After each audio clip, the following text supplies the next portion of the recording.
यदि राम नाम से जुड़े नहीं हो, यदि कथाओं से जुड़े नहीं हो, यदि इस शरीर से भजन नहीं बना, जप तप नहीं हुआ, सेवा नहीं हुई, तो भले ही मानव शरीर मिल गया हो, लेकिन ये अपावन ही है, ये अपवित्र ही है।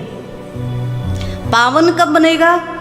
जब चार में से कम एक को आपके जीवन से जुड़ना पड़ेगा। एक को तो आप अपने जीवन में उतार ही लो। तब कौन सी चार चीज़ें? संतों ने कहा, श्री भगवान का नाम, रूप, लीला और धाम, ये चार चीज़ें कही गई। या तो नाम जीवन में आ जाए, या भगवान का रूप का ध्यान जीवन में आ जाए, या भगवान की लीलाओं में प्रेम हो जाए, या धाम में वास हो जाए।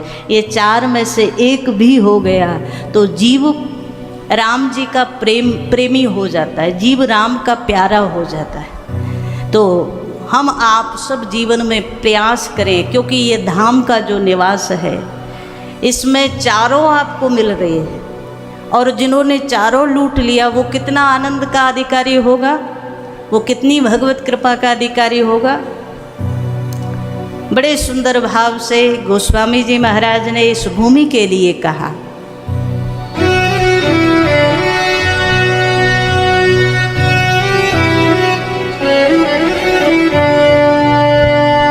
जन्म भूमि मम पूरी सुहावन, जन्म भूमि मम पूरी सुहावन, जन्म भूमि मम पूरी सुहावन, जन्म भूमि मम पूरी सुहावन, उत्तर दिशि बह सरजू पावनी, उत्तर दिशि बह सरजू पावन, उत्तर दिशि बह सरजू पावनी।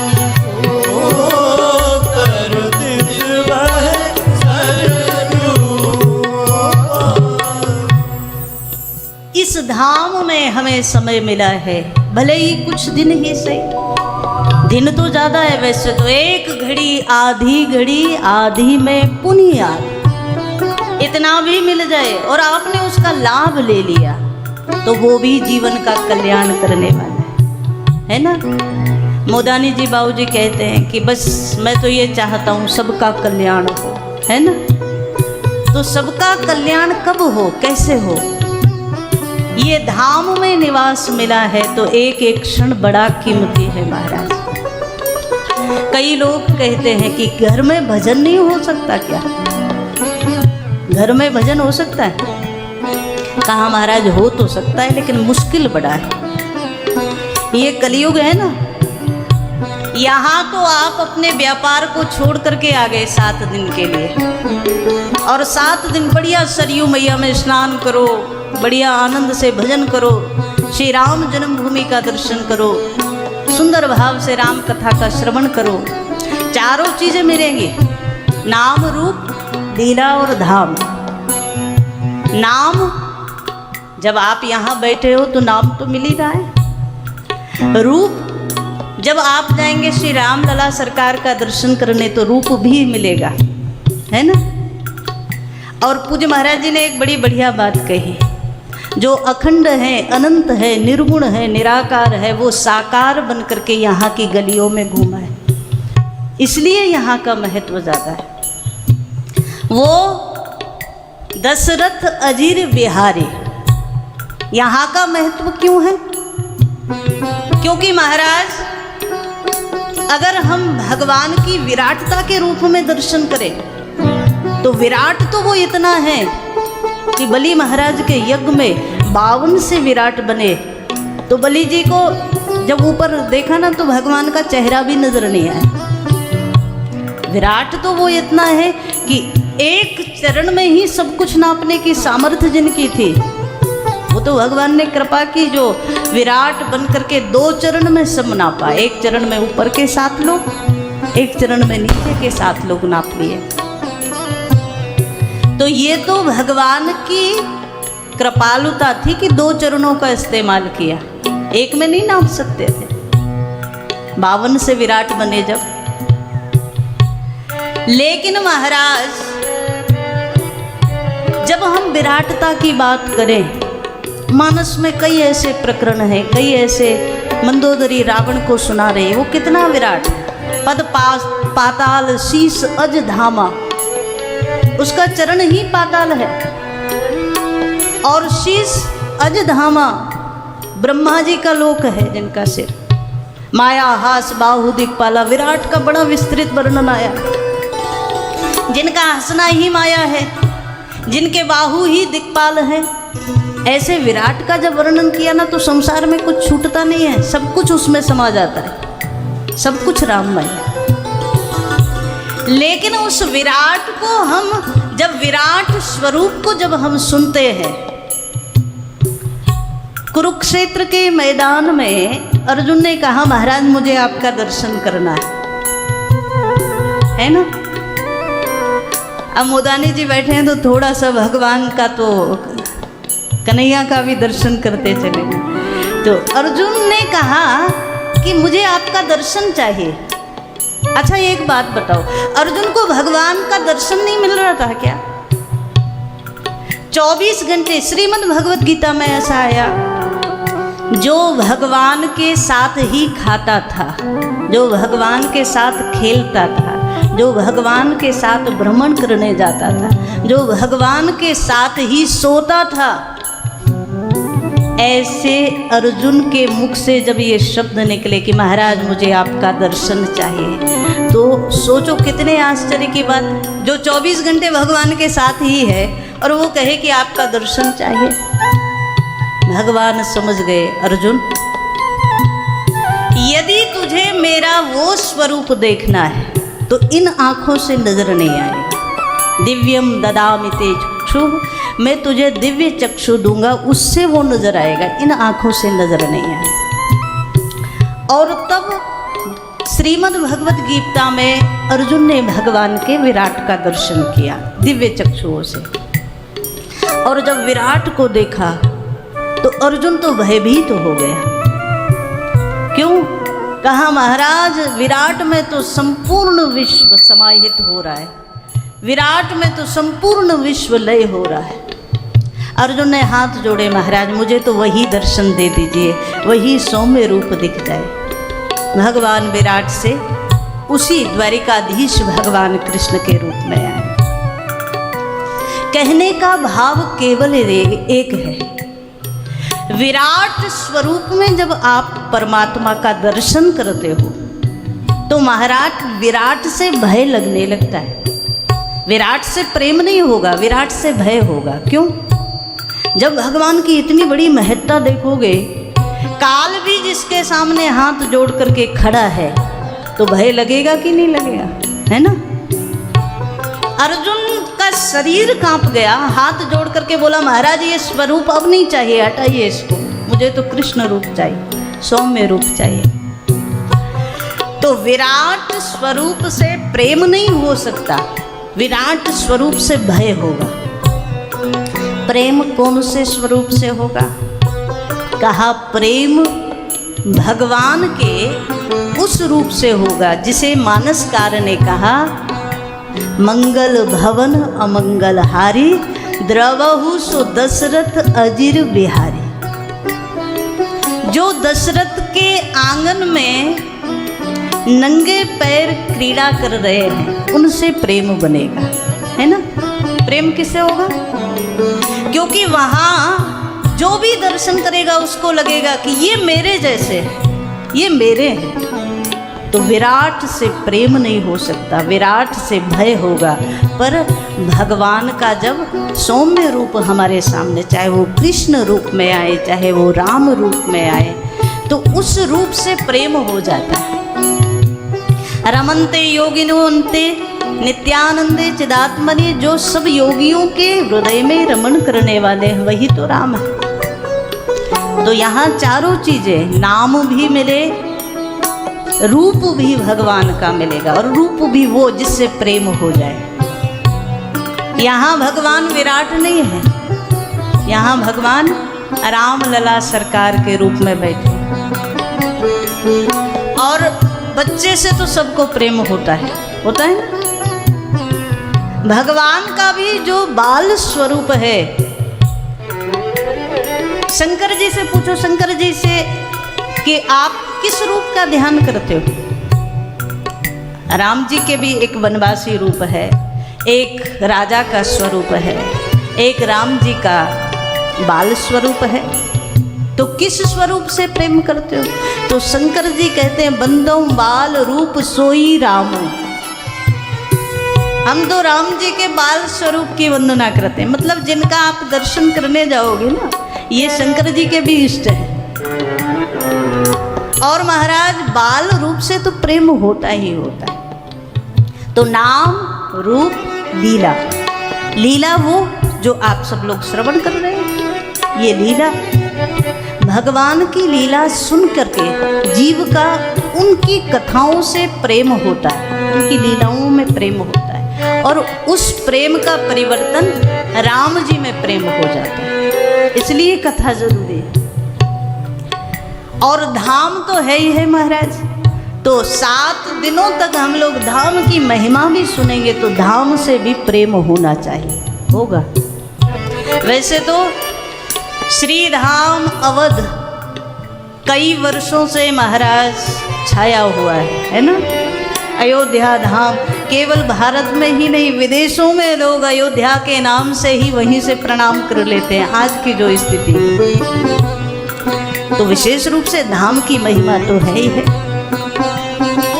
तो हम लोग इन 4 रूपों में भगवान को, अच्छा चारों है एक ही, ये भी ध्यान रखना। रामस्य नाम रूपम च लीला धाम परात्परम, ये 4 परात्पर कहे गए हैं। मतलब राम में और राम जी के नाम में अंतर नहीं है, राम जी में और राम जी की कथा में अंतर नहीं है, दोनों एक ही है। राम जी में और राम जी के धाम में भी कोई अंतर नहीं है। जितना राम का प्रभाव है, श्री राम जी का प्रभाव है, उतना ही इन चारों का प्रभाव बराबर कहा गया है।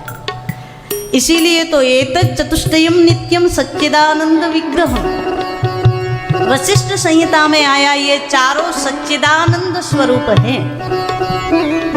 सच्चिदानंद मतलब जैसे राम जी सत्य चित और आनंद रूप है, राम सच्चिदानंद दिनेश, वैसे ही राम जी का नाम भी सत है, चित है और आनंद रूप है। तभी तो कहा गया जो आनंद सिंधु सुख राशि, वो आनंद स्वरूप है। श्री भगवान का स्वरूप भी सत चित आनंद है, और श्री भगवान का धाम भी सत चित और आनंद रूप है। पूज्य महाराज श्री कल पुनः आप यहाँ श्री राम कथा में सादर उपस्थित रहेंगे, तो भाव से प्रणाम करते हुए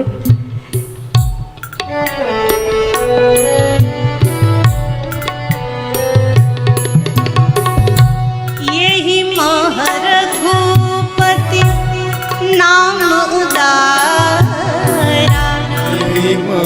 रघुपति नाम उदारा, अति पावन पुराण श्रुति सारा, अति पावन पुराण श्रुति सारा, मंगल भवन अमंगल हारी, सभी लोग ये भाव से मंगल हारी, उमा सहित जेहि जपत मुरारी, उमा सहित जेहि जपत मुरारी, उमा सहित जेहि जपत मुरारी, उमा सहित जेहि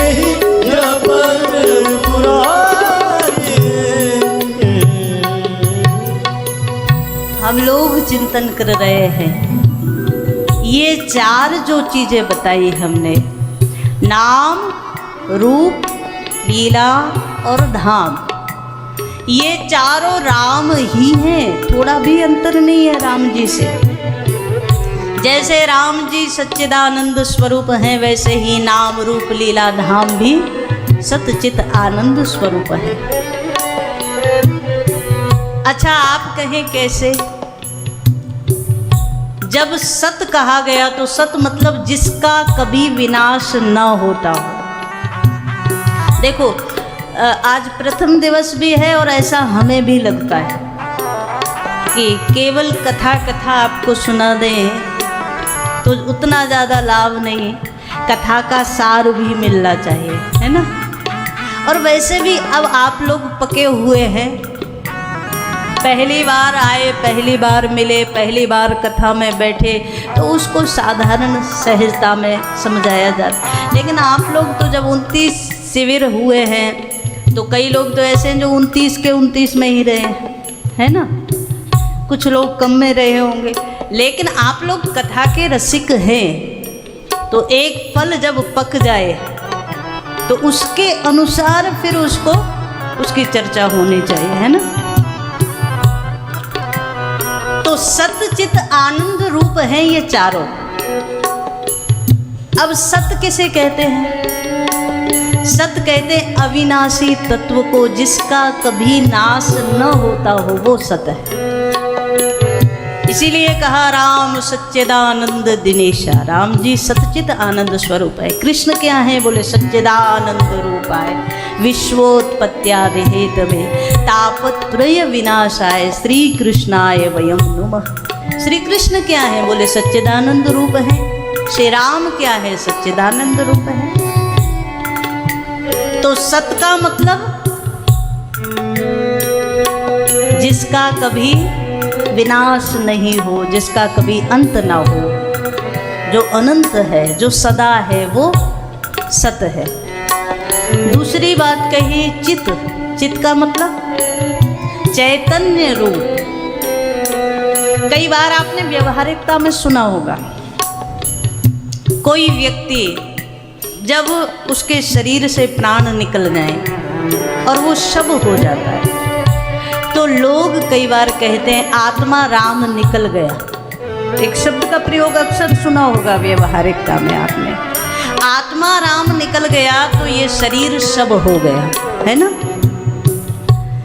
तो आत्मा मतलब चैतन्य, चित स्वरूप। तो राम जी कैसे हैं? बोले राम जी साक्षात चैतन्य है, चित स्वरूप है। जिसकी चैतन्यता से हम आप सब चैतन्य हैं, वो राम है ना। तो चित मतलब चैतन्य। तो केवल राम नहीं, राम जी का नाम भी सत है, चित है। राम जी का रूप भी सत है, चित है। राम जी का लीला जो है, कथा है, वो भी सत चित है। और राम जी का धाम भी सत और चित है। अब बचा आनंद स्वरूप। तो नाम कैसा है? बोले नाम भी आनंद रूप है, रूप तो आनंद स्वरूप है ही। जब भगवान के स्वरूप का आप दर्शन करते हो तो क्या होता है? कितना ही रोने वाला जाए महाराज, जब राम जी के चेहरे पर मुस्कुराहट देखते हो तो क्या होता है? हमारे अंदर भी सकारात्मक ऊर्जा पैदा होती है और हमारा दुख चला जाता है और आनंद आ जाता है। तो रूप भी आनंददायक है और लीला आनंददायक है कि नहीं? कथा सुनते हो तो आनंद आता है ना, तो कथा भी आनंददायक है। और धाम, ये धाम भी आनंददायक है। इसीलिए सच्चिदानंद कहा गया भगवान को। तो हमने आपको बताया कि ये चारों चीजें राम जी के बराबर ही है, एक भी छोटी बड़ी नहीं है। मानसकार ने बड़ा सुंदर दर्शन कराया। राम जी कैसे हैं? बोले मंगल भवन अमंगल हारी, द्रवहु सो दशरथ, अजर के अजिर, अजिर बिहारी। इसीलिए तो हमने कहा ना, आप लोग सावधान श्रोता है, अधिकांश लोग अजर बिहारी गा देते हैं, है ना। एक दो तो आपने रिकॉर्डिंग भी सुनी होगी। रिकॉर्डिंग में जो चौपाइयाँ गाए जाती हैं ना, तो रिकॉर्डिंग में भी एक जगह हमने सुना है कि मंगल भवन अमंगलहारी द्रवौ सुदशरथ अजर बिहारी, ये गाया हुआ है रिकॉर्डिंग में। तो अजर नहीं है, अजिर है। अजर का मतलब, साहित्य में अजर का मतलब है जिसे कभी जर कहते हैं बुढ़ापा, जिसे कभी बुढ़ापा न आए उसे अजर कहते हैं। जैसे हनुमान जी के लिए आए ना, अजर अमर गुण निधि सुत हो, क्योंकि हनुमान जी अमर है। अजर मतलब जिनको कभी बुढ़ापा नहीं आता, ऐसे। तो अगर यहाँ अजर कर देंगे तो चौपाई का कोई अर्थ नहीं निकलेगा। और अजिर मतलब, अजिर कहते हैं आंगन को। अवधी भाषा में अजर मतलब अजिर जो कहा गया वो आंगन के लिए कहा गया। तो दशरथ अजिर विहारी, दशरथ जी के आंगन में जो विहार कर रहे हैं, ऐसे राम लला सरकार हम सब पर द्रवित हो, ये भाव है। तो भगवान मंगल भवन अमंगलहारी, नाम कैसा है? तो मानसकार दर्शन करा रहे हैं, नाम भी मंगल भवन अमंगलहारी।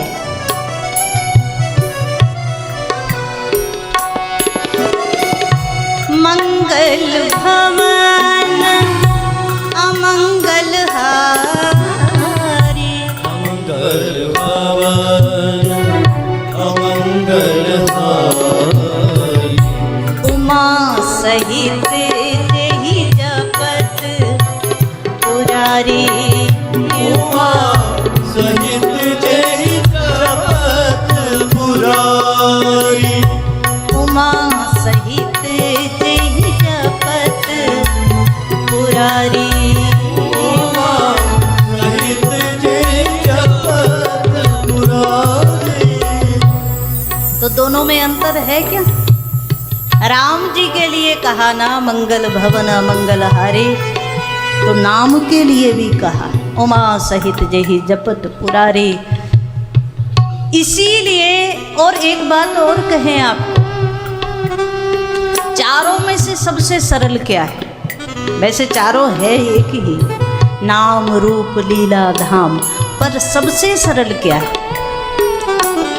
अब आपको धाम में वास करना है तो घर बार छोड़ करके आना पड़ेगा ना। आने जाने में पैसा रुपया भी खर्च होगा, समय भी चाहिए।